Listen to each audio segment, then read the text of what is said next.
그야말로 인민을 착취하고 억압하는 시스템 이상도 이하도 아닙니다. 이건 정말 인류 역사상 최악의 악마적인 조폭 집단이에요.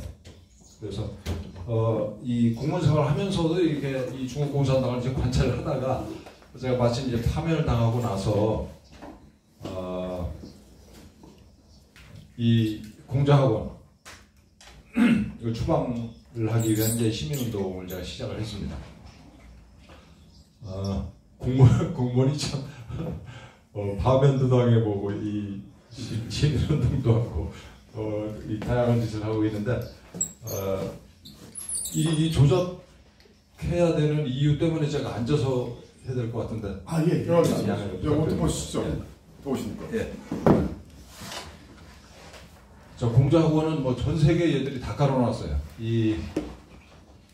전 세계 500개 이상이고 제일 많은 나라가 미국이죠. 119개씩이나 됐었는데 작년에 뭐 반 이상 미국 국민들이 이 정책을 눈치채가지고 반 이상 줄어서 이제 현재 55개. 두 번째 많은 나라가 영국. 세 번째 많은 나라가 우리입니다. 세 번째. 이 우리를 조금 더 자세히 들여다보면 이제 한 개는 저 강남에 그 학원 형태로 운영을 하고 있고 사단법인 법률적으로는 22개가 대학에 있는데 그 강남에 있는 그게 세계 최초의 공자학원이에요. 그리고 아시아에서 우리나라의 이 공자학원이 제일 많이 있습니다. 이게 뭘 뜻하냐 하면 중국 공산당이 우리 대한민국을 얼마나 그 애착을 가지고 이것들이 관리를 하려고 그러는지를 보여주는 증거죠.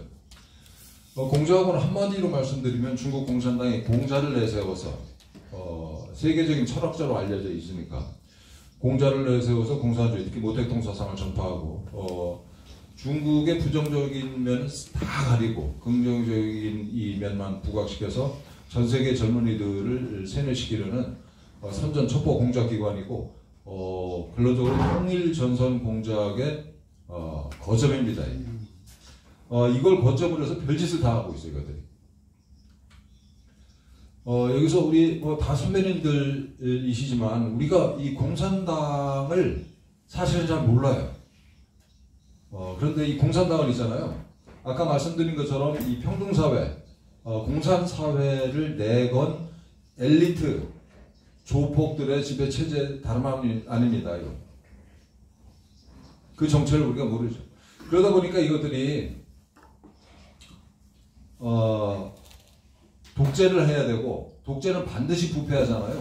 인류 역사상 볼 수 없는 독재 체제고 가장 썩어 문드러진 체제입니다. 이 중국 공산당이. 이걸 억지로 유지하는 체제예요. 온갖 문제점에도 불구하고. 그러다 보니까 얘네들이 대내적으로는 목표가 공산당 일당 독재 체제를 영원히 계속하는 거, 이게 목표예요. 이걸 잘 들여다봐야 됩니다. 그러니까 얘들은 민주주의를 할 수가 없어요. 민주주의 하면 어떻게 되겠습니까? 얘들이 공산당이 전부 다 숙청되고 책임을 져야 돼요. 그동안 저지른 범죄에 대해서. 얘들은 필사적으로 이 일당 독재 체제를 계속 끌고 갈 수밖에 없죠.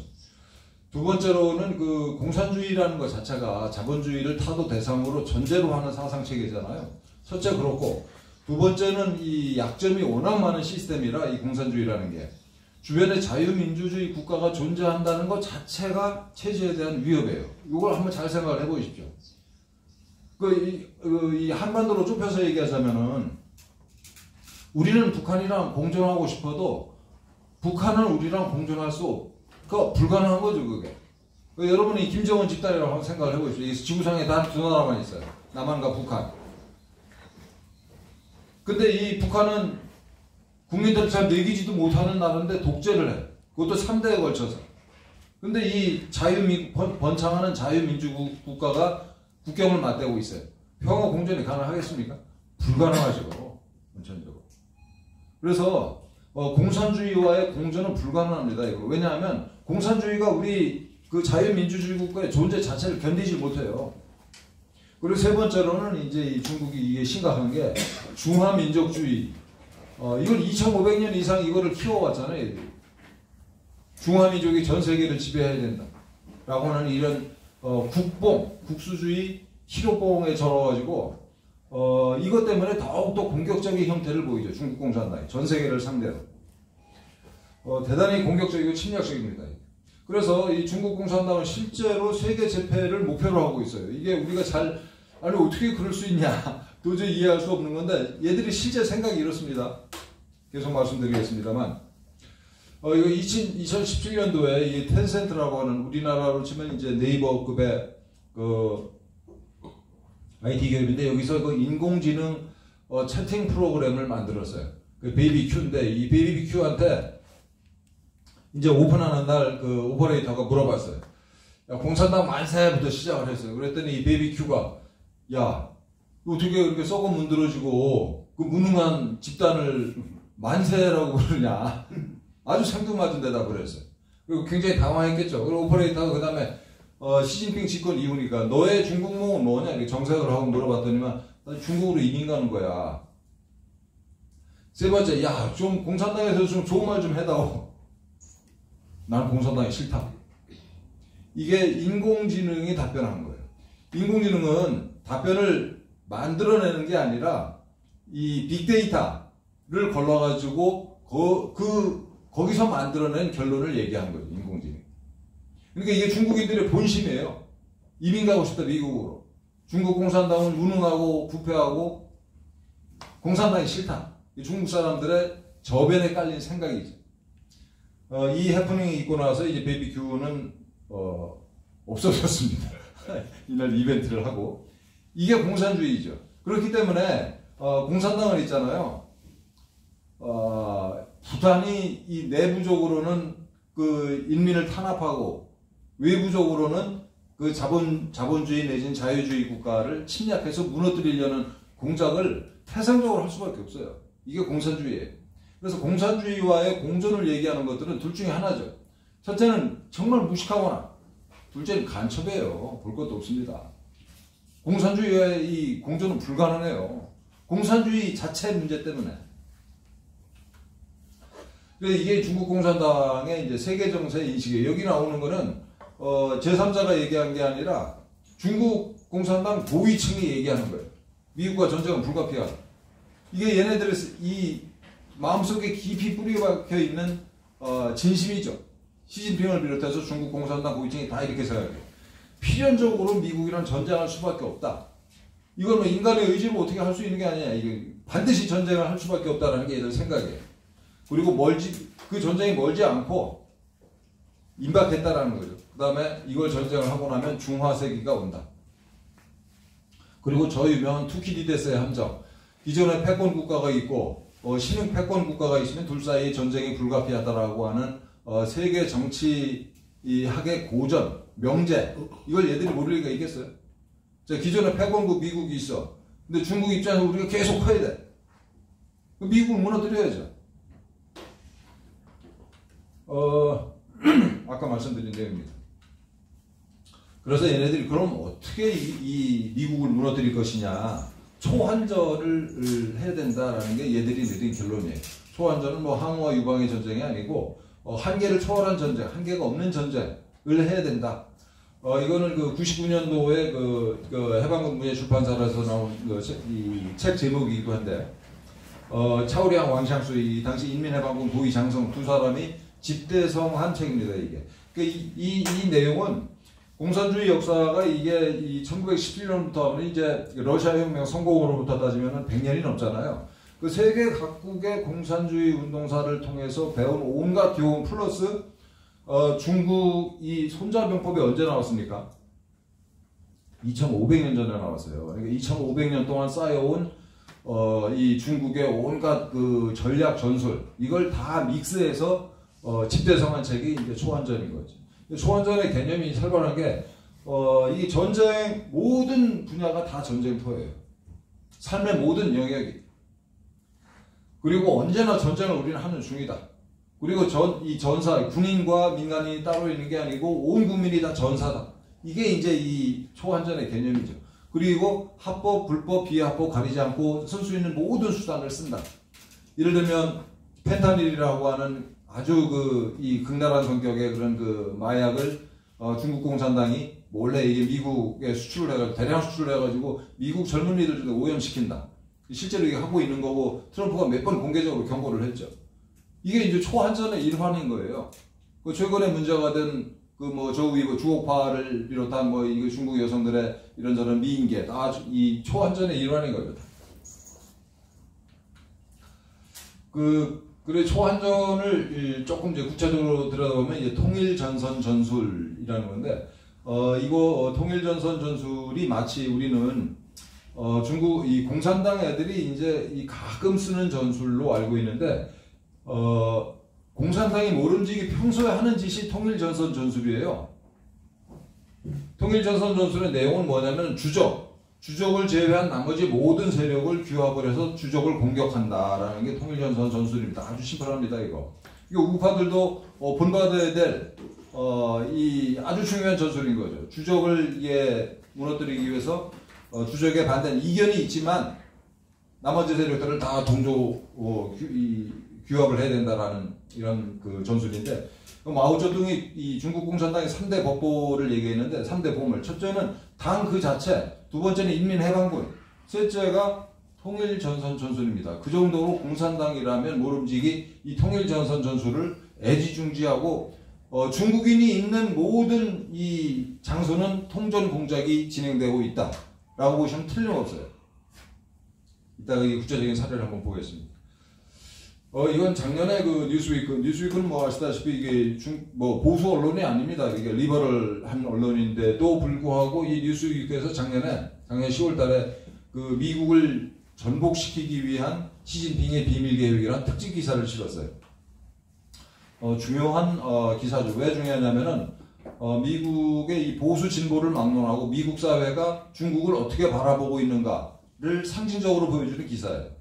미국인들은 이따가도 계속 말씀드리겠습니다만 컨센서스가 지금 여야 보수 진보 막론하고 지금 중국을 밟지 않으면 미국이 당한다 라는 게 이 미국의 지금 컨센서스죠. 그리고 아까 중국의 컨센서스는 뭡니까? 미국을 어떻게든지 엎어야 된다라는 거고, 이 둘이 그야말로 서로 마주보고 달리는 폭주 기관차죠. 전쟁은 불가피하다 이렇게 보고 있습니다. 피할 수 있는 유일한 방법은 있어요. 중국 공산당의 그 장점인파가 이 쿠데타를 일으켜가지고 시진핑을 제거해버리고 시진핑이 저질렀던 그 반미적인 여러 정책들을 후퇴시키고 그야말로 질서 있게 퇴각하면 전쟁을 미루거나 좀 피할 수가 있겠죠. 그거 말고는 전쟁은 임박해 있다라는 게 제 생각입니다, 실은. 이 기사를 이제 이 에포크 타임즈가 번역을 해서 실었는데 이 내용은 이겁니다. 이 중국의 통일전선 조직이 600개가 미국에서 암약을 하고 있다. 정치 외교뿐만 아니라 중국과 관련된 모든 조직이, 아까 말씀드렸죠. 중국인이 이 관련된 모든 조직이 통전 조직이에요. 그래서 뭐 중국 향후회랄지, 혹은 뭐 각 대학에 있는 중국인 학생회, 뭐 중국 원조센터, 뭐 상공회, 이 중국 애들의 이런 뭐 인민망이랄지 인민일보, 그 다음에 뭐 차이나 데일리 뭐 등등등등 교육문화활동단체, 거듭 말씀드립니다만 중국인이 몸을 담그고 있는 모든 조직이 통일전선 조직이에요.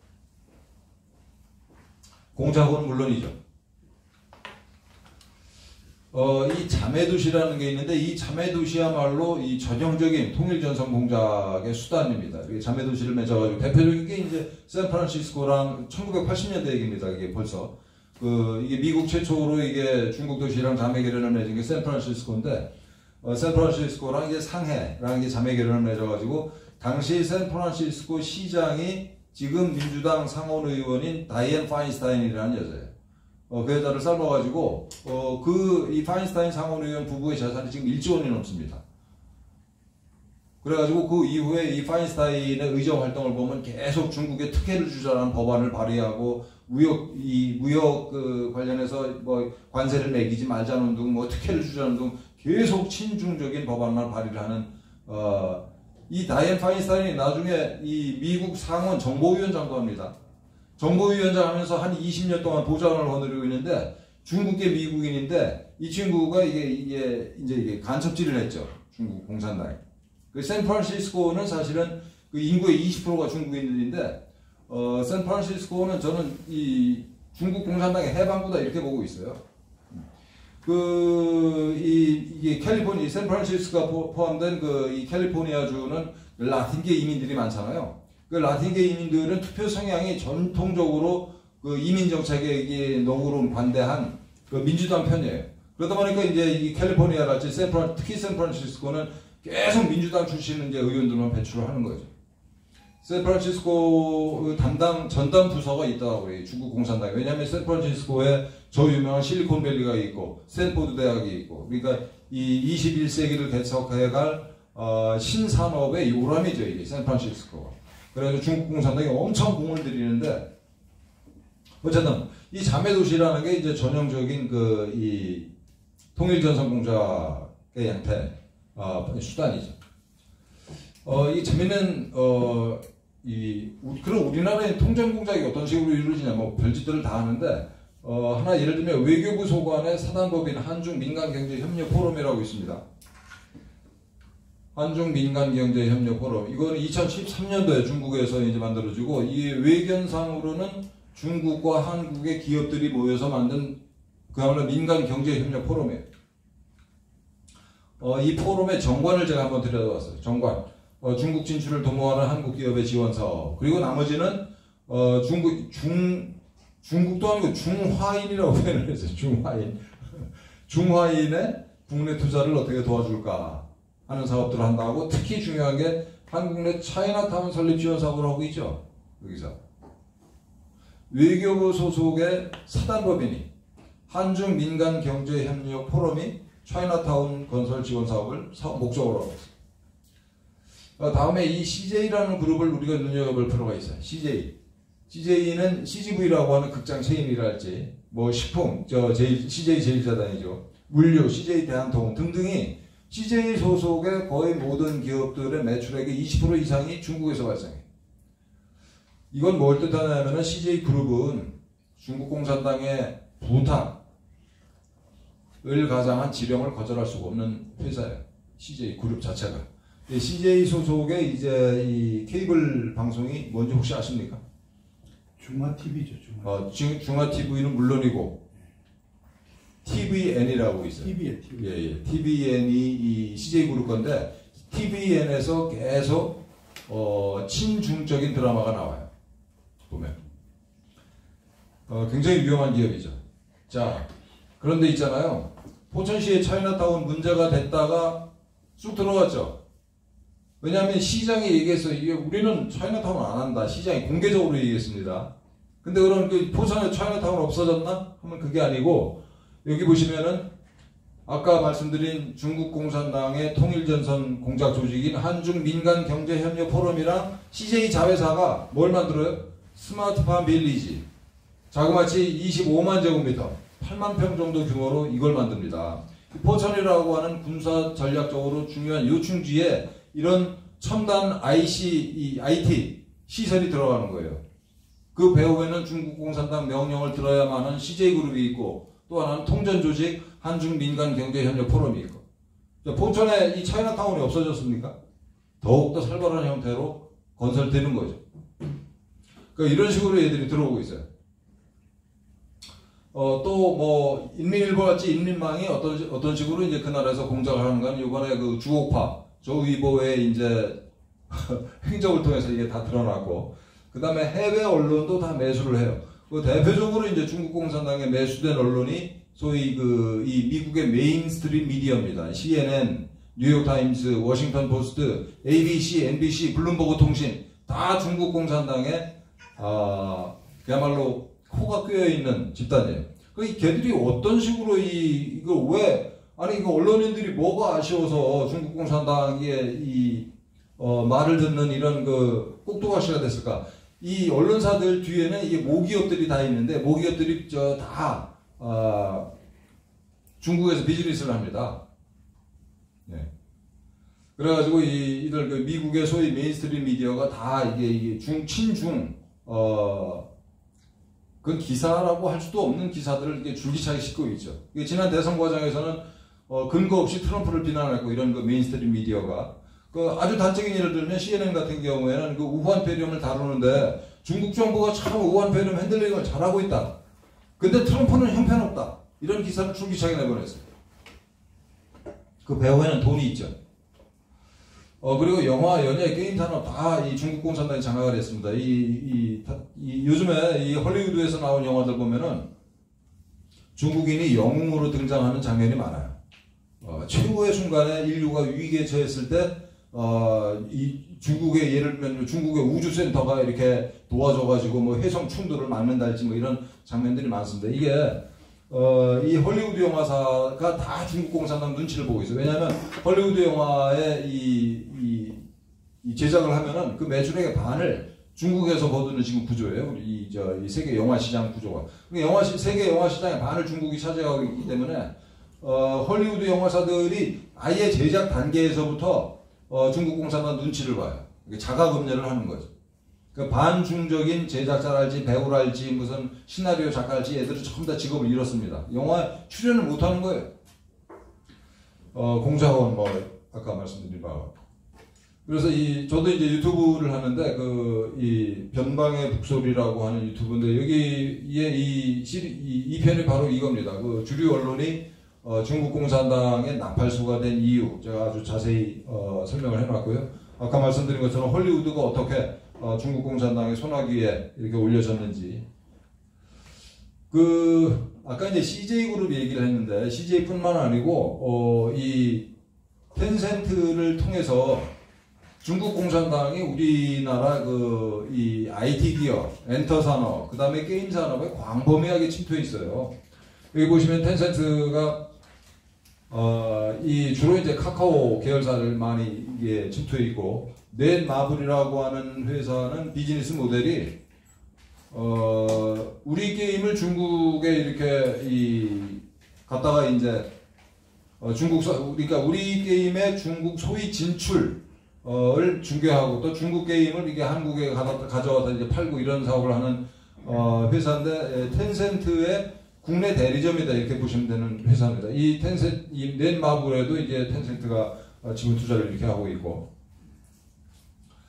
여기 가운데 보시면은 그 넷마블의 지배구조 보시면 CJ그룹이 21.8%인데, CJ는 아까 어떤 회사라고 말씀드렸습니까? 이게 중국 공산당이 시키면 거절할 수 없는 회사예요. 이런 회사가 넷마블의 21% 차지하고 있고, 텐센트가 17.5% 차지하고 있죠. 이 두 개 합치면 한 40%가량 됩니다. 그래서 이 40%의 지분 구조, 비중도 중요하거니와 넷마블의 이 비즈니스 모델이 중국과의 협력을 통해서 돈을 버는 회사예요. 근데 이 넷마블이 어디에 투자를 했냐면은 빅히트, 저 유명한 방탄소년단, BTS 소속사인 빅히트, 지금은 하이브로 이름을 바꿨죠. 하이브에 지분 투자를 했어요. 넷마블이. 그러니까 넷마블은 중국 공산당이 시키는 대로 해야 되는 회사입니다. 지분 구조도 그렇고 비즈니스 모델도 그렇고. 그 넷마블이 빅히트의 지분의 24%를 차지하고 있고, 그 다음에 이 빅히트의 이 6.24%는 중국 자본이 직접 들어와 있어요. 그러니까 빅히트도 중국 공산당의 입김에서 자유롭지가 않죠. 예. 또 하나 중요한 거는 우리나라 이 엔터 이 기업들은 드라마도 그렇고 가수들도 그렇고 이 우리나라 그 엔터 산업의 최대 시장이 어디겠어요? 중국입니다. 중국. 그래서 지분상으로도 그렇고 비즈니스 모델상으로도 중국 눈치를 안 볼 수가 없어요. 우리나라 이게 이 연예 산업이 다 이렇게 지금 구조가 다 짜여져 버렸습니다. 얘네들이 그 초환전을 벌이는 사례는 뭐 부지기수입니다. 그러니까 지금 그 테슬라 이 자동차 있잖아요, 미국에. 테슬라 자동차가 이 상하이에 대규모 공장을 졌는데, 중국 애들이 테슬라의 기술을 다 빼가지고 중국에서 이제 이 전기차를 생산하니까 온갖 시비를 걸어가지고 테슬라를 내쫓으려고 하잖아요. 뭐 이런 식이랄지. 또 이렇게 아주 이 중국은 특정 산업을 당에서 키운다 그러면 온갖 특혜를 줘가지고 말도 안 되는 단가를 만들어내요. 그래서 이 대표적인 게 태양광 패널 같은 것들이죠. 그걸 이제 우리나라에 들여와가지고 우리나라 태양광 산업을 이제 초토화시킨달지. 우리나라 태양광 업체 다 망했습니다, 지금. 뭐 이런 거. 그 다음에 이 BLM, 이 미국의 이제 이 블랙 라이브스 매터, 흑인 인권 운동이 사실은 모택동 사상을 추종하는 극좌 폭도들이죠. BLM 운동이. 이것도 배후에서 중국 공산당이 열심히 자금 지원을 해가지고 키운 그 집단을. 이 BLM이 이제 지난 그 미국 대선 과정에서 반 트럼프 운동을 열심히 했죠. 그러다 배후에 중국 공산당이 있는 거다. 재밌는 게 있잖아요. 작년 6월 달에 방탄소년단이랑 가수 B라고 아십니까? 우리 선배님들? 가수 B, 뭐 현아 이런 우리나라 연예인들이 6월 달에 일제히 BLM 지지 선언을 했어요. 좀 이상하지 않아요? 우리나라 연예인들은 다 기획사의 통제하에 있는데 말 한마디 잘못했다가 연예인으로서 생명이 끝나는 많은 경우가 있어가지고 발언 하나하나를 무지하게 신중하게 합니다. 이게 우리나라 연예인들. 그런데 우리나라 연예인들이 일제히 그것도 6월달, 작년 6월달에 BLM을 지지한다라고 선언을 했어요. 방탄소년단은 게다가 100만 불을 기부를 했어요. BLM에. 이 방탄소년단이 팬들이 전 세계에 깔려 있는데 팬들이 돈을 모아가지고 그 이튿날 100만 달러를 만들어서 또 이 BLM에 이 기부를 했습니다. 여러분 이게 우연의 일치일까요? 가수 B와 현아, 뭐 방탄소년단 등등이 그것도 시기적으로 6월 달에 집중적으로 BLM을 지지하는 선언을 냈다. 어떻게 보십니까? 중국 공산당이 시킨 거죠. 이 정도예요, 여러분. 중국 공산당의 영향력이라는 게. 특히 이제 가수 B 같은 경우에는 이 지지 선언을 내기 한 달 전에 5월 달에 중국의 그 화장품 업체가 있어요. 그 화장품 업체 광고 모델 계약을 했어요. 또 이 사건 당시에 우리 방탄소년단도 중국 여러 회사에서, 중국 내 여러 회사, 물론 이제 한국 회사에게 중국 법인, 뭐 현대차랄지 무슨 뭐 삼성전자랄지 이런데 광고 모델을 하고 있었고. 그러니까 돈을 중국에서 보니까 시장이 중국이라서 중국 공산당에 이런 얘기를 안 들을 수가 없는 거죠. 전 세계를 해킹하는 거 뭐 여기 계신 분들이 다 잘 아실 테고, 얘네들은 중국산 서버랄지 뭐 노트북, 뭐 핸드폰 이런 걸 거기다가 이제 도청 장치랄지 뭐 소프트웨어를 싣는 건 물론이고, 심지어는 얘네들이 만드는 그 전기 다리미, 전기 주전자, CCTV 이런 데까지 이 해킹칩을 다 심어요. 저희 집에도 뭐 중국산 그 저가 전자 제품이 몇 개 있는데, 굉장히 얘네들이 이런 식으로 이게 무차별적으로 수집하는 이 많은 정보들, 이게 근데 정보의 쓰레기장 같을 텐데, 이런 식으로 이 정보를 수집하면은, 그럼에도 불구하고 이걸 다 수집을 하죠. 그 인공지능을 통해 가지고 이 정보를 다 걸러내서 상대방 국가의 이 공무원인데 약점이 있는 놈을 찾아낸다 할지, 공무원이나 군인이나 뭐 기업인이나 어떤 놈은 뭐 도박을 하다가 이게 다 날려가지고 지금 빚에 시달리고 있다랄지, 또 어떤 놈은 뭐 이제 뭐 여자 문제가 있다랄지 이런 것들을 걸러내가지고 이 포섭 대상을 다 찾아낸다 할지, 뭐 이런 정보를 찾아낸다 할지 이런 짓들을 하는 거죠. 얘네들이 이 중국이 얼마나 정말 대단하냐면은 인도의 이 통신 인프라, 전력 인프라는 중국 공산당이 다 가지고 있어요, 사실은. 이건 이제 작년 기사인데, 작년 봄에 중국이랑 인도랑 이렇게 국경 분쟁이 있었는데, 그로부터 이제 몇 개월 후에 문바이 시라고 인도의 그 증권 거래소가 있는 시입니다. 무지무지하게 중요한 이 경제 이 산업 도시인데, 문바이 시를 중국 애들이 2시간 동안 정전을 시켜버렸어요. 그래서 인도의 이 증권 거래가 2시간 동안 정지가 됐습니다. 지하철이라든지 이거 다 스톱된 건 물론이고, 병원도 전기가 끊겨가지고 비상 발전기 다 돌리고 그랬어요. 중국 애들이 인도 정부에 사인을 준 거죠. 까불면 죽는다. 그래서 이 중국과 인도 간의 분쟁이 전면전으로 가기가 굉장히 어려워요. 만약에 전면전으로 가게 되면은 인도 경제는 한동안 고생할 겁니다. 이게 인도의 그 인프라스트럭처를 이 중국 공산당이 다 장악하고 있어가지고 인도가 까불기가 참 어려워요. 그래서 지금 미국이 그 쿼드 플러스를 이게 만들고 있는데 굉장히 인도가 이제 조심스럽게 할 수밖에 없죠. 이 중국이 깔아놓은 인프라를 다 걷어내고 새로 깔려면은 얼마나 많은 돈과 시간이 들겠습니까? 그러니까 우리는 어떨까요? 이게 인도 같은 대국이 이렇게 되는 동안에 우리는 연구를 좀 해봐야 되겠죠.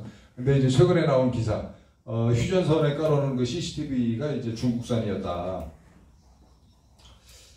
우리 군에서는 이거 몰랐다라고 얘기하는데, 몰랐을 수도 있고, 이게 중국 공산당 간첩질을 하는 어디 그 군에 있을 수도 있고, 중국이라는 나라를 볼 때, 이 중국은 법이 없는 나라예요, 사실상. 그러니까 이 중국에 우리는 이제 이 입법, 사법, 행정부가 이렇게 삼권 분립이 되어 있는 나라인데 중국은 이 입법, 사법, 행정부 위에 공산당이 있는 나라예요. 그래서 중국을 당 국가 체제라고 얘기하는데 우리 같은 경우에는 국가가 있고 그 밑에 무슨 뭐 여당도 있고 야당도 있고 이런 시스템이지만 중국은 공산당이 국가 위에 있는 그런 나라예요. 그래서 국가 주석은 간판에 불과하고 중국 공산당 총서기가 사실상의 대통령이에요. 아주 우리로서는 상상할 수 없는 나라예요. 그래서 이 중국에서는 공산당을 상대로 소송을 걸 수가 없어요. 공산당과 관련된 법률이 없어요, 얘들은. 치유의 법권에 존재하는 그 조폭 집단이죠, 좀 엘리트 조폭 집단. 이런 나라인데 법이 없이 온갖 짓을 할 수 있는 나라인데 하도 이 국내외에서 니들은 법도 없이 그런 짓을 하냐라는 비판을 들어가지고 얘들이 17년도에 이제 어거지로 만든 법이 이거예요. 이제 국가정보법이라는 건데 이 법의 내용은 아주 간단합니다. 당이 시키면 뭐든지 다 해야 돼요. 이게 이 법의 내용이에요. 그래서 그 17조 보시면은 둘째 절 그 관련 기관, 조직, 개인의 교통수단, 예컨대 제 자동차가 있어요. 통신수단, 제 핸드폰이 있어요. 또 컴퓨터가 있고 또 장소, 우리 집이 있어요. 이거를 당에서 국가정보 업무 이 기구가 사용하려고 하면 언제든지 징용할 수 있으며 필요한 경우 관련 업무 작업장과 설비 시설을 설치할 수 있다. 그러니까 우리 집에다가 도청장치 설치할 수 있다. 심지어는 공작소를 설치할 수 있다. 이런 얘기. 굉장히 중요하게 우리가 다시 환기해야 되는 사실은 중국에는 사유재산이 없어요. 중국에는 민간 기업이라는 게 없습니다. 이게 굉장히 중요한 개념이에요. 이게 중국에 민간이 없어요, 여러분. 그 알리바바 같은 엄청난 부자도 너 과거를 하면 그 얘기 듣는 순간 은퇴해야 돼요. 이게 중국입니다.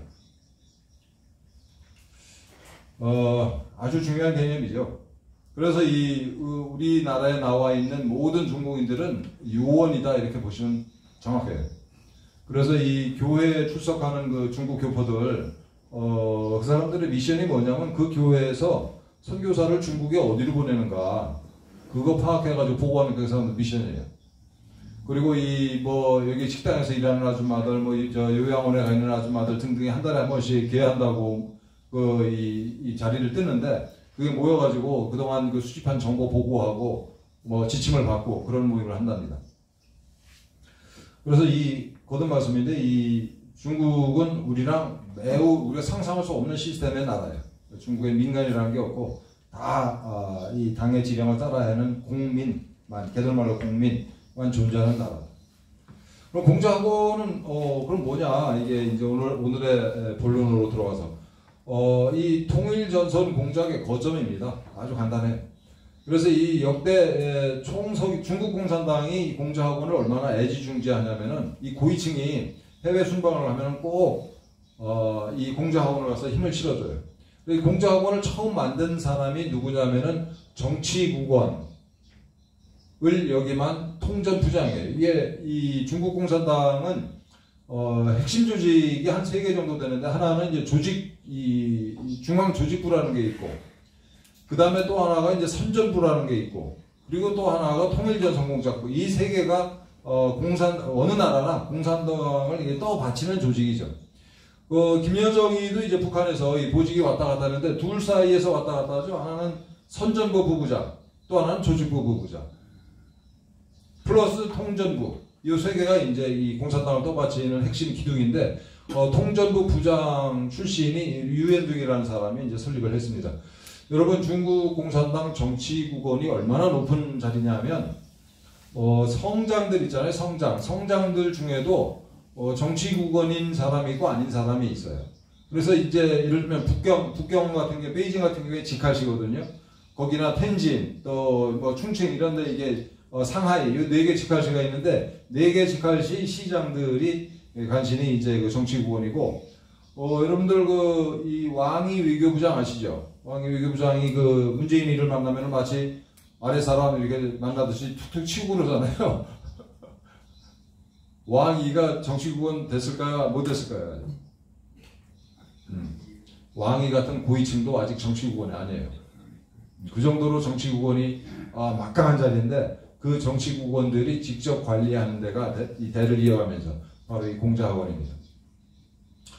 외견상으로는 뭐 중국 국무원의 교육부가 관리하는 걸로 되어 있지만 실제로는 이 통전부가 관리하는 거고 이 중국은 정말 특이한 게 모든 행정조직 위에 당조직이 있어요. 그래서 이게 상해 같은 경우에도 상해 시장이 있는데 시장이 상해 1인자가 아니고 그 위에 상해 시당석이라는 존재가 또 있습니다. 그런데 이것들은 이제 그 공산당 조직은 겉으로는 잘 드러나지 않아요.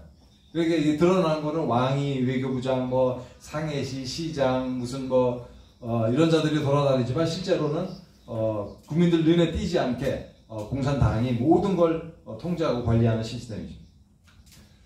공자학원 설립은 어떻게 하냐면은 이 중국 공산당이 겉으로는 이제 이 중국 교육부가 예를 들면은 그 중국에 있는 A 대학과 우리 대한민국에 있는 B 대학을 매칭을 시켜줍니다. 그래서 초기 설립비 한 이 규모에 따라서 10억 내지 20억 그냥 중국 공산당이 줘요 우리 대학에 초기에. 그 다음에 연간 운영비를 중국 공산당이 다 부담합니다. 그러면 이게 우리 대학이 부담하는 건 뭐냐? 교실이랑 사무 공간만 내줘요. 그러니까 우리 대학 입장에서는 부담이 전혀 없죠. 말 그대로 전혀 없어요. 그래서 이 강사도 물론 중국 공산당이 선발해서 교육시켜가지고 보냅니다. 감시하고. 교재, 중국 공산당이 만들어서 다 줘요.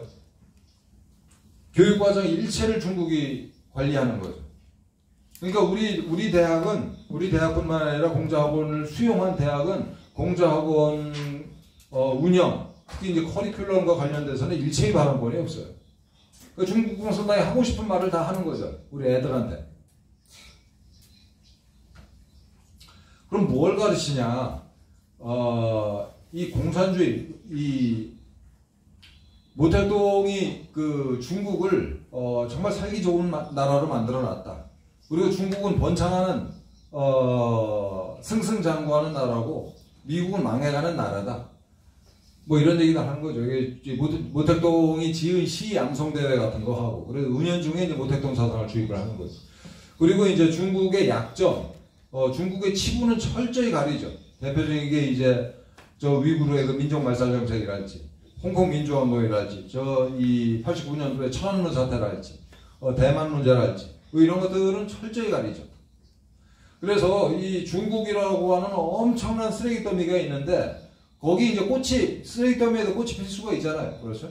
그러니까 공자학원에서는 그 꽃만 보여주는 거예요. 쓰레기 더미는 철저히 감추고. 그리고 우리 애들 같은 경우에 그 공자학원 다니면서 중국에 대해서 무슨 생각을 갖게 되겠습니까?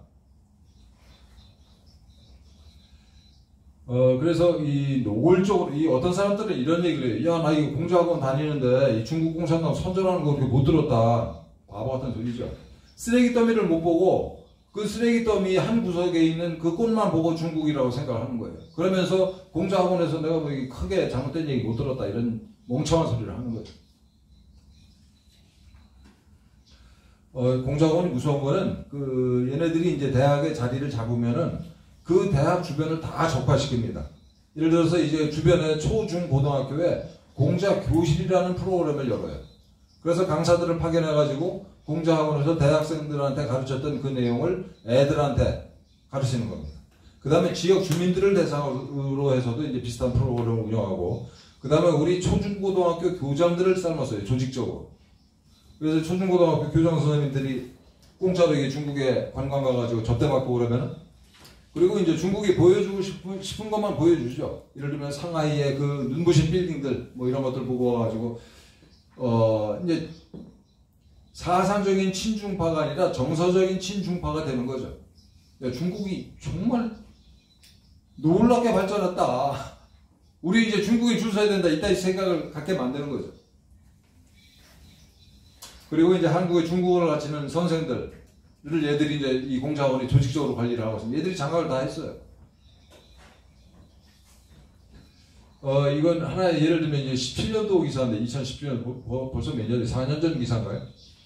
대구 계명대 이 공자학원인데 여기서 주변에 41개 중고등학교랑 계약을 맺었어요. 무시무시하죠. 지역에 거점을 하나 만들어 놓고 그 일대를 전부 다 이 빨갛게 물들이는 겁니다. 아까 말씀드린 이 중국어 교사들 이 협회가 있는데 이 협회가 이 공자학원이랑 긴밀하게 교류를 하면서 간첩들을 양성을 하고 있어요. 이 중에 아까도 말씀드린 것처럼 간첩질을 우리가 한다고 했을 때 간첩이 이제 그 사상에 동조해서 정말 신념에 입각한 간첩도 있지만 대부분은 돈 때문에 간첩이 되기도 하고 또 정서적으로 이 간첩이 되기도 하고 뭐 여자 때문에 간첩이 되기도 하고 다양한 경로가 있지 않습니까? 굉장히 제가 이제 이 사람들 이 한국 중국어 교사회 이 사람들을 아직 만나지 못했는데 이분들한테 연락을 해가지고 공개적인 대화를 한번 해보려고 그래요. 그러니까 우리가 공자학원에 대해서 우리는 이렇게 보는데 선생님들 생각은 어떠신가 이거를 공개적으로 한번 질문을 하려고 합니다. 놀라운 거는 얘네들이 이 대학에 공자학원을 설립하는데 그치지 않고 우리 중고등학교에 직접 컨택을 해가지고 이따위 짓을 하고 있어요. 얘네들이 이 중고등학교에 이런 식으로 직접 접근할 수 있는 경로는 아까 말씀드린 초중고등학교 교장단 연수를 통해서 이 초중고등학교 교장 선생님들을 불러다가 접대해가지고 말이 통하는 사람들한테 별도로 이렇게 컨택을 하는 거죠. 교장 선생님 내 학교 이거 만듭시다. 공짜로 여행도 했겠다. 중국의 발전상도 받겠다. 접대도 찐하게 받았겠다. 거기다가 또 하나의 명분이 있는데 우리 아이들을 다른 학교에서는 하지 않는 국제교육을 진짜 이 고품질의 국제화 교육을 할 수 있겠다. 중국 애들 직접 불러다가 이런 생각을 우리 교장 선생님들이 하죠. 열심히 하는 애들을 위해서 열심히 하는 교장 선생님들이 좋게 표현합니다. 다행히 이제 이 공자학원의 미래는 대단히 어둡습니다. 이 중국 애들이 기고만장해가지고 이 통전 공작을 하려면 굉장히 이 자세를 낮추고 우리 편을 많이 만들어야 되는데 얘네들이 기고만장했는데 한번 생각을 해보세요. 이게 얘네들이 지금 창당 100년이거든요. 100년 동안 얘들은 100년이면은 세대가 세 개의 세대를 거치면서 어떤 경험을 했냐면은 승리의 역사예요. 100년이 중국 공산당 입장에서는 이거 굉장히 중요한 겁니다. 이거 세 세대에 걸쳐서 계속 승리만 했다. 얘들이 국공내전에서 이겼잖아요. 국공내전에서 이겼습니다. 일본군 내쫓고 그 다음에 6.25에서 세계 최강대국인 미국이랑 비겼어요. 그리고 소련은 무너졌지만 중국 공산당은 살아남아서 전 세계의 공산주의 종주국이에요. 거기다가 지금 G2에 거기다가 미국의 기업들마저도 중국 시장 때문에 설설 기고 있어요. 그러니까 100년 동안 이렇게 계속 성장해 오면서 중국 공산당 애들이 기고만장해서 이게 굉장히 중요한 포인트입니다. 이거 누가 우리를 막으랴. 그러니까 그래가지고 이제 전랑 외교라는 걸 해요. 이게 전랑 외교는 이제 울프 워리어 늑대같이 싸우는 전사가 되자라는 외교 말도 안 되는 얘기죠. 외교를 이 늑대같이 싸우면서 하자라는 얘기인데 이거를 시진핑이가 직접 얘기를 했습니다. 전랑 외교를 해라라고 지시를 했어요. 전 세계 외교관들한테 미친 짓을 한 거죠. 이게 국뽕에 빠져가지고. 그래서 전 세계가 다 적이 돼버렸어요. 미국, 일본, 호주, 동남아, 인도, 이슬람권이 이 위구르 민족 1000만 명의 이 위구르인들을 대상으로 얘네들이 진짜 민족 말살 정책을 펼치고 있어요. 여자들한테는 그냥 그 위구르 자식을 임신하면 낙태를 시켜버리고 위구르 결혼하지 않은 여자들은 억지로 한족이랑 결혼시키고 그 다음에 애들까지도 심지어는 장기 적출, 그 뇌사 상태를 만들어서 장기 적출을 하고 이런 만행이 이슬람 세계에 다 알려져가지고 이슬람이 전부 다 중국의 적이 돼버렸죠. 인도는 뭐 이게 전통적인 적이 돼버렸고, 전통적인 적이고 국경 문제. 여러분 이게 러시아는 어떻겠습니까? 러시아 중국의 적일까요, 친구일까요? 바이든이 쓸데없이 이 트럼프 대통령이랑 러시아를 엮어가지고 트럼프를 공격을 많이 했잖아요. 그래가지고 바이든이 쓸데없이 이제 러시아를 공격을 하고 있는데, 그래서 러시아가 이제 최근에 친중 노선을 걷는 것처럼 보이지만 러시아야말로 중국 공산당의 멸망을 오매불만 기다리는 나라예요.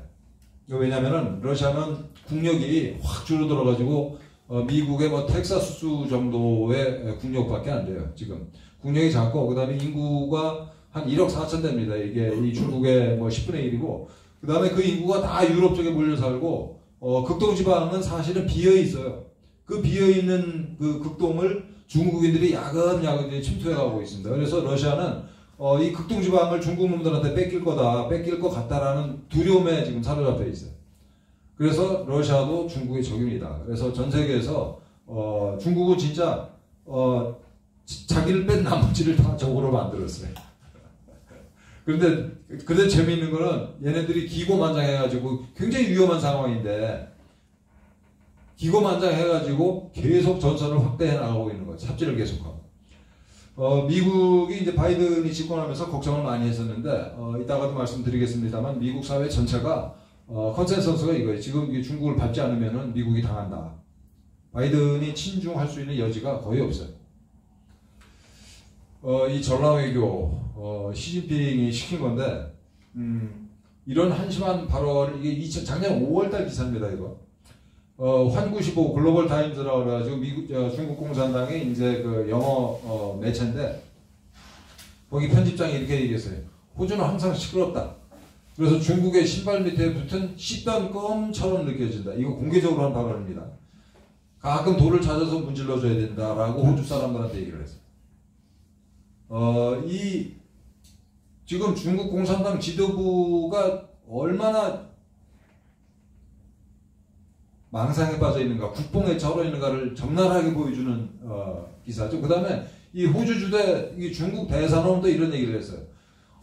호주의 소고기 와인을 중국이 수입해서 니들이 먹고 사는데, 게다가 중국에서 관광객 보내주지, 유학생 보내주지, 아니 중국 없으면 니들 어떻게 살 건데? 덤빌래? 라고 얘기했어요. 대사가. 이게 전라외교예요.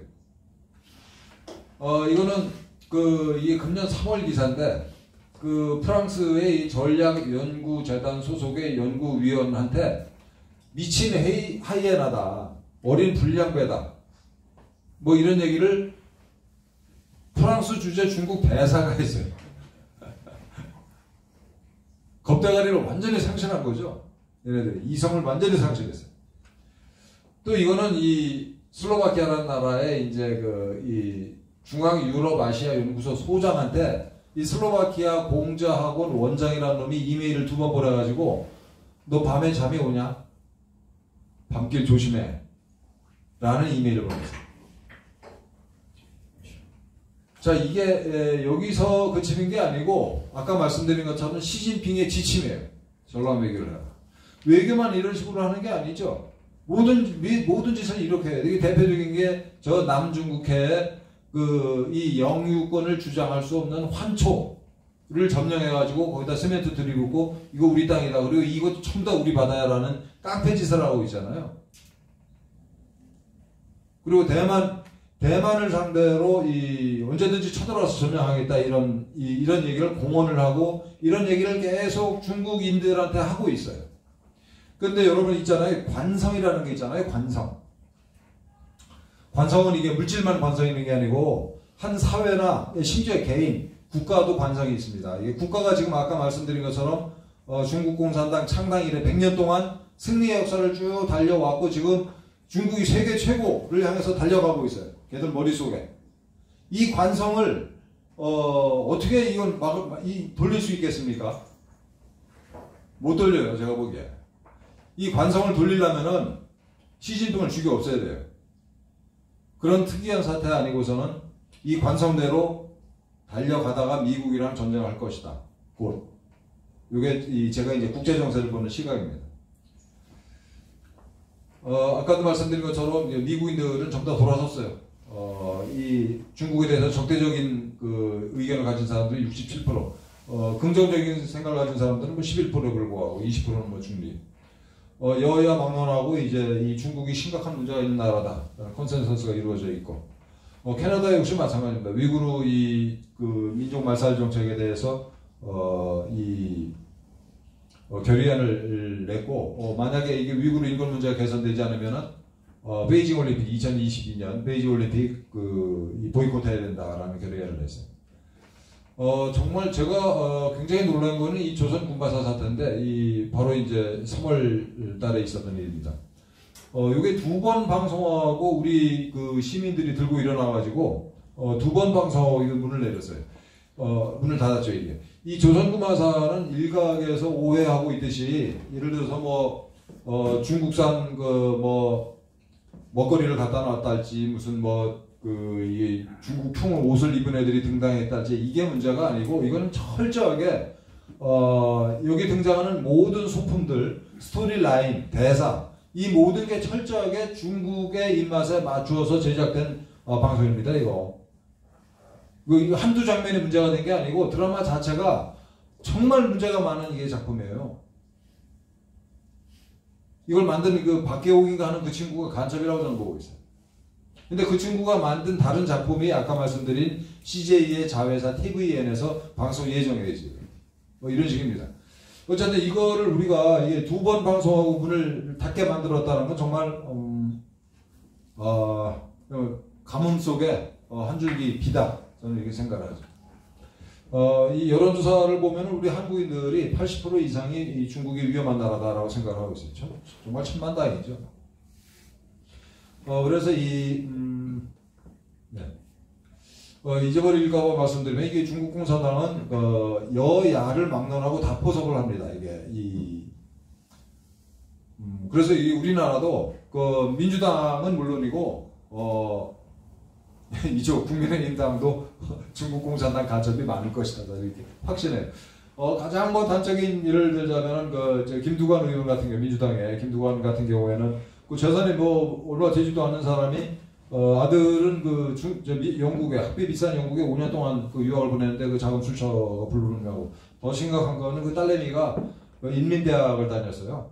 인민대학 졸업하고 나서 중국은행이라는 은행이 있습니다. 그 중국은행 서울지점에 취직을 했어요. 이게 자식들을 중국으로 불러들여서 유학을 시켜주고, 그 다음에 졸업하면은 그 회사에 취직시켜주는 게 상대국의 이제 정치인을 포섭하는 아주 전형적인 수법이에요. 그래서 이제 김두관 의원은 무슨 바이러스 연구소를 양산으로 유치하겠다는 얘기 꺼냈다가 욕 직사기도 막 이제 접었는데, 그 사람 또 문제가 있다고 생각을 하고, 송영길 같은 경우에는 이런 법안을 냈었죠. 이게 우리 영주권을 가진 사람들한테 이제 지방선거 투표권을 주잖아요, 우리나라가. 그 사람들한테 정당에 가입할 수 있는 권한을 주자라고 법안을 냈어요. 정당 가입 권한을 주자. 이거 얼마나 무서운 얘기냐면은, 지금은 이제 투표권을 가진 이 영주권자들이 한 13만 명 정도 되는데, 이게 이 민주당 생각대로라면, 그리고 일부 김무성 같은 경우에는 조선족 이민을 대거 받아들여야 된다. 이거 공언했던 놈입니다. 김무성이가. 어쨌든 이런 친중파들 생각대로 되면 이 투표권을 가진 외국인들이 예를 들어서 한 50만 명 된다. 빠른 시일 내에. 근데 이 50만 명이 정당에 가입할 수 있다. 대한민국은 그냥 넘어갑니다, 여러분. 국민의힘 같은 경우에 이 중요한 투표를 하면 투표를 하는 사람들 숫자가 얼마나 될 것 같아요? 국민의힘 당원 중에 실제로 투표에 참여하는 사람들, 당내 선거랄지 이런 거예요. 몇 명쯤일 거라고 생각하십니까? 10만 명? 예, 10만 명밖에 안 돼요. 10만 명입니다. 예. 저쪽에 민주당은 그보다 많아서 한 30만 명 잡고. 그러면은 조선족이 25만 명씩 두 당의 당원으로 가입한다. 이걸 가능하게 하자고 얘기한 놈이 송영길이에요. 지금 민주당 대표. 그 다음에 김경진이라는 의원은 또 뭔 얘기를 했냐면, 한국에서 대학을 졸업하면 또는 대학원 졸업하면 국적을 쉽게 주자. 이 두 개를 한번 결합을 시켜보세요. 어떻게 되겠나?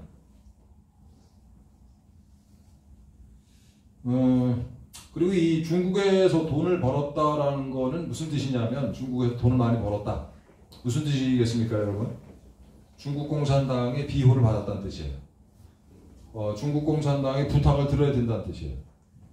한생그룹 아시죠, 여러분? 부엌 가구 만드는 싱크대.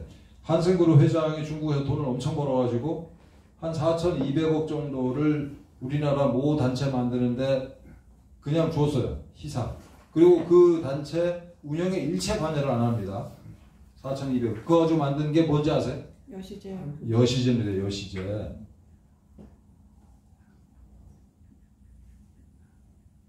그래서 여시제로 관찰을 해야 돼요. 제가 그 여시제에서 나온 보고서를 다 이렇게 들여다보고 지금 정리를 해야 되는데, 뭐, 참, 분주해가지고 못하고 있습니다만. 뭐 그런 식이에요. 뭐 이렇게 열심히 이 중국 공산당이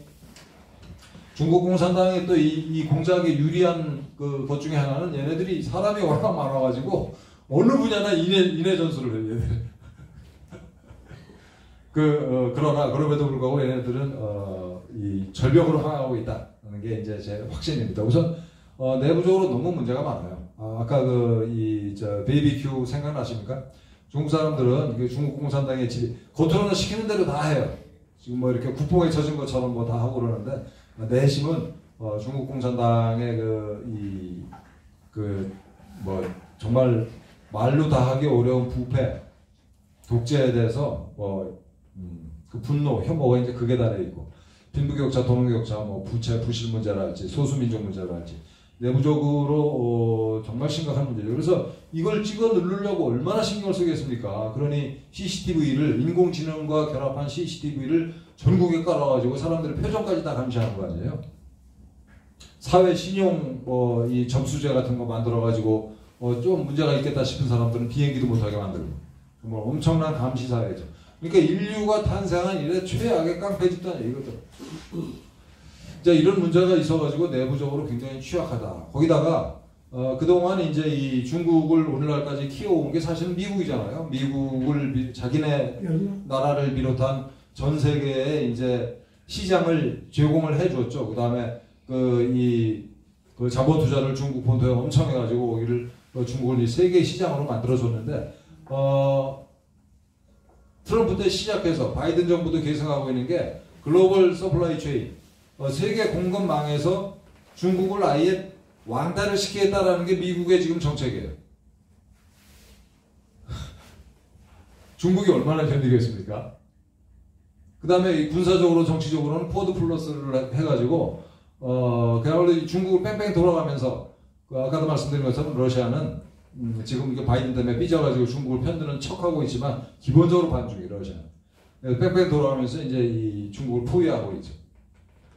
그래서 이 4차 산업 공급망에서 중국을 아예 빼버린다 이런 공개적으로 했고 코드 문제 아까 얘기했고 화웨이가 이 FCC는 연방통신위원회인데 여기서 화웨이가 국가안보의 위협이다라고 공개적으로 선언을 했어요. 그래서 화웨이를 비롯해서 뭐 미국 이 중국의 이 첨단 기업들을 전부 다 제재 대상으로 삼았죠.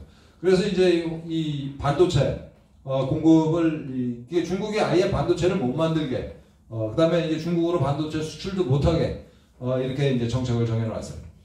그래가지고 화웨이는 중국 인민해방군이 실질적인 소유주인데 얼마나 이 공을 들여서 우리나라에 아직까지 화웨이 편을 들고 있는 그 기업이 LG U+.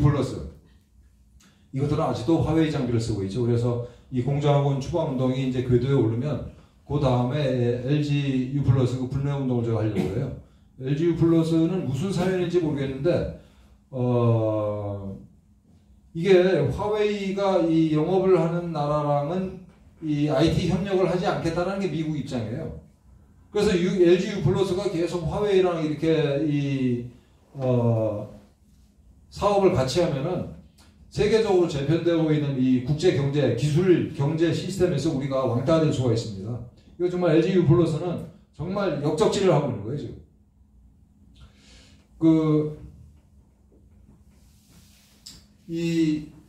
화웨이를 이제 발버 뭉개야 되겠다라고 이제 그 미국이 정책을 결정하는 바람에 화웨이가 최근에 업종을 IT 기업은 대개 이제 포기하는 분위기고 신규 사업을 개척을 하고 있는데 첫째는 양도업, 돼지 기르는 사업, 그 다음에 이제 탄광업, 그 다음에 화장품 제조업. 신문에 다 난 얘기입니다 이거. 화웨이가 이렇게 가고 있어요. 중국이라는 나라 얼마나 가겠습니까?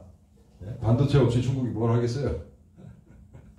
이거는 제가 계속 말씀드리는 건데 이게 대세예요. 이게 중국을 밟아놓지 않으면 미국이 위험하다. 이게 미국 사람들의 여야를 막론한 컨센서스입니다. 그래서 중국을 밟아놓기 위한 경제적, 군사적 포위망을 점점 줄이고 있는 거죠. 그래서 이제 이런 국제정세 속에서 공자학원 추방원, 다른 나라는 공자학원 추방원도 지금 열심히 하고 있어요. 우리나라만 무풍지대지. 그래서 이 공자학원 추방운동은 지금 뭐 중국 공산당이라고 하는 인류 역사상 최악의 조폭 집단을 상대로 우리 인류가 이제 세계대전을 벌이고 있다라는 전 보고 있어요. 그래서 이런 그 상황에서 우리 대한민국 국민이 수행하는 반중국 공산당 투쟁의 상징이자 원점 출발점이다라고 이제 스스로 의미부여를 하고 있습니다. 그래서 작년에 이 저랑 뜻을 같이 하는 사람들이 모여가지고 작년에 이 공자학원 실시알리기 운동본부를 만들었어요. 그래서 국회의원들한테 공안도 보내고 또 대학 총장들한테도 공안도 보내고 뭐 중국 대사관 앞에서 기자회견도 하고 열심히 뛰고 있습니다. 금년에는 이제 전국의 이 지부 이제 광역지자체별로 우리가 이 지부를 만들려고 하고 있고요. 특히 이제 청년 조직을 만들려고 지금 준비 중입니다. 그리고 중국 공산당의 이런 통전 공작을 제도적으로 막을 수 있는 방법, 그 법안을 미국에서 뭐 여러 개 이미 나왔습니다. 이게 호주랄지 이런 데서. 그래서 그런 것들을 참고해가지고 법안을 만들어서 국회의원 통해서 이제 발의를 할 계획이고요. 아주 중요한 이벤트를 저희가 하고 있는데 이 공자라는 미명하에 영어로 In the Name of Confucius라고 그래가지고 2016년도에 이 중국의 캐나다인 도리스 류라고 하는 여성 그 다큐멘터리 감독이 만든 영화예요. 캐나다에서 이 공자학원을 추방하는 과정을 다큐로 이렇게 다 담아가지고 세계적으로 공자학원 추방운동의 어떤 기폭자가 됐던 이 다큐입니다. 이 도리스 감독을 저희가 초청을 했어요. 그래서 이제 모주에서 격리 중인데 이번 금요일 날 서울극장 이번 금요일 2시입니다.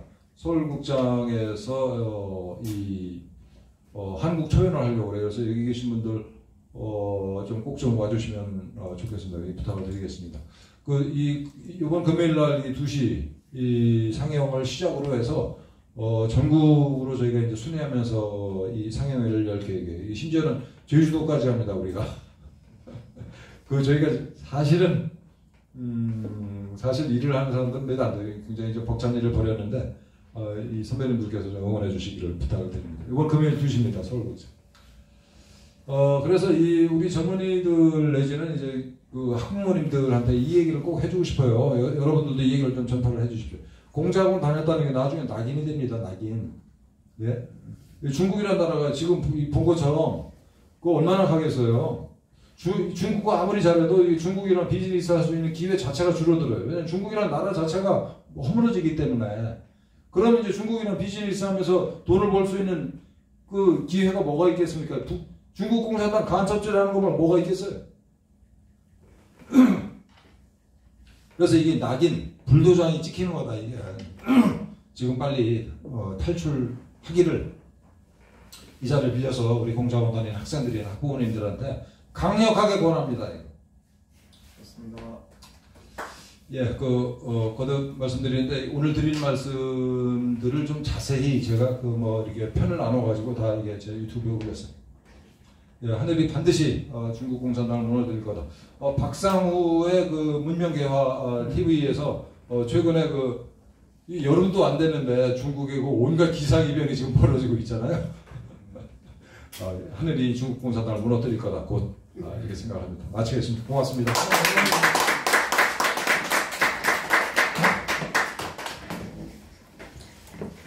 예, 지금부터는 질문을 받도록 하겠습니다. 네. 그래서 질문은 이제 방송으로 내보내지 마시죠. 네, 방송 종료하겠습니다. 그래서 질문 있으시면 우리 이주환 교수입니다. 네, 안녕하십니까. 저는 종료했어요. 이제 중국 문제가 참 한국에서 제가 이제 예전에 알던 조금 사회 지도층 계신 분들이랑 대화를 해보니까 그분들 생각에 좀 이런 생각이 있으시더라고요.